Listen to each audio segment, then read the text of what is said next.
Nominated పోస్టుల భర్తీ కోసం కాంగ్రెస్ నేతలు ఆశగా ఎదురుచూస్తున్నారా? వలస నేతలకు దక్కిన ప్రాధాన్యత సొంత పార్టీ నేతలకు లభించడం లేదా? ఈసారైనా మొదటి నుంచి పార్టీని నమ్ముకున్న వారికి న్యాయం జరిగేనా? పీసీసీ కార్యవర్గంలో కొత్త వారికి అవకాశాలు దక్కడంతో కార్పొరేషన్ పదవుల్లోనైనా ఛాన్స్ వస్తుందా రాదా అన్న టెన్షన్లో పాత నేతలున్నారా? ఏఐసీసీ అధ్యక్షుడు ఖర్గేకు ఫిర్యాదు చేసేందుకు వీరంతా సిద్ధమవుతున్నారా అంటే అవుననే అంటున్నాయి గాంధీ భవన్ వర్గాలు.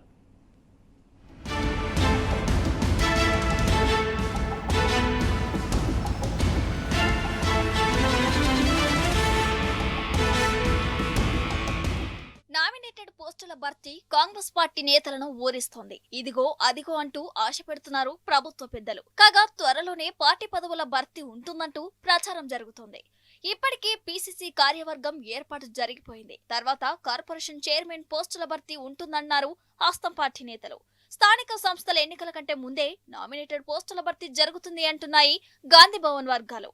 అయితే కార్పొరేషన్ చైర్మన్ల భర్తీలో పాత కాంగ్రెస్ నేతలకు పదవులు దక్కుతాయా లేదా అన్న ఉత్కంఠ హస్తం పార్టీ నేతల్లో నెలకొంది.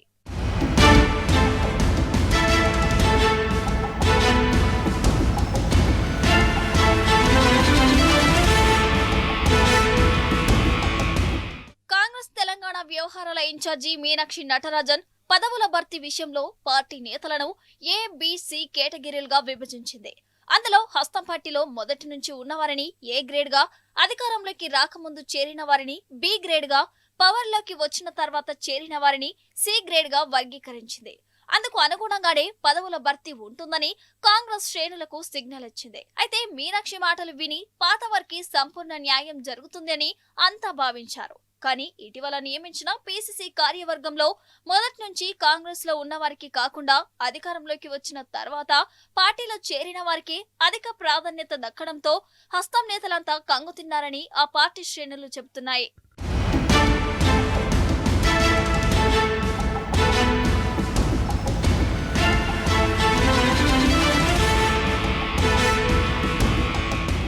ప్రస్తుత పరిణామాలన్నింటినీ గమనించిన పాత కాంగ్రెస్ నేతలంతా నామినేటెడ్ పోస్టుల భర్తీలోనైనా తమకు న్యాయం జరుగుతుందా అన్న ఆందోళనలో ఉన్నారట. టీడీపీ నుంచి కాంగ్రెస్ లో చేరిన నేతలకు దక్కుతున్న గుర్తింపు తమకు దక్కడం లేదని వాపోతున్నారని సమాచారం. మొదటి నుంచి పార్టీని నమ్ముకొని ఉన్న వారికి ప్రభుత్వంలో న్యాయం జరగటం లేదని అసంతృప్తితో రగిలిపోతున్నారట పాత నేతలు. ఆఖరుకు సీఎం రేవంత్ రెడ్డిని కలిసి గోడు చెప్పుకుందామన్నా తమను గుర్తించే పరిస్థితే లేదని, 40-50 ఏండ్లుగా కాంగ్రెస్ ను గాంధీ భవన్ ను నమ్ముకుంటే తగిన గుర్తింపే దక్కడం లేదని బాధపడుతున్నారు. చివరకు సీనియర్ కాంగ్రెస్ నేతలను కలిసినా తాము సీఎం రేవంత్ రెడ్డికి సిఫారసు చేయలేమని, ఏదైనా ఉంటే నేరుగా ఆయనకే చెప్పుకోవాలని సలహా ఇస్తున్నారట. అటు ముఖ్యమంత్రికి చెప్పుకుందామని ప్రయత్నిస్తే అపాయింట్మెంట్ కూడా దొరకడం లేదని, ఆయన తమను గుర్తుపట్టడం లేదని కుమిలిపోతున్నారట పాత నేతలు.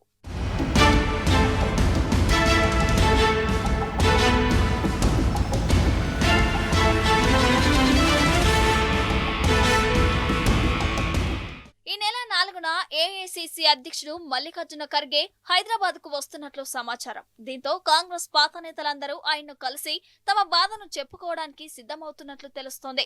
ఇప్పటికే మీనాక్షి నటరాజన్ కు పలు విజ్ఞప్తులు చేసినప్పటికీ ఫలితం లేదని, కనీసం ఖర్గేకు చెప్పుకుంటేనన్నా ఏదైనా న్యాయం జరుగుతుందని ఆశాభావంతో ఉన్నారట హస్తం నేతలు. మొదటి నుంచి కాంగ్రెస్ పార్టీని నమ్ముకున్న లాయలిస్టులకు మల్లికార్జున ఖర్గే అయినా న్యాయం జరిగేలా చూస్తారో లేదోనని ఆ పార్టీ శ్రేణులు ఉత్కంఠగా ఎదురుచూస్తున్నాయి.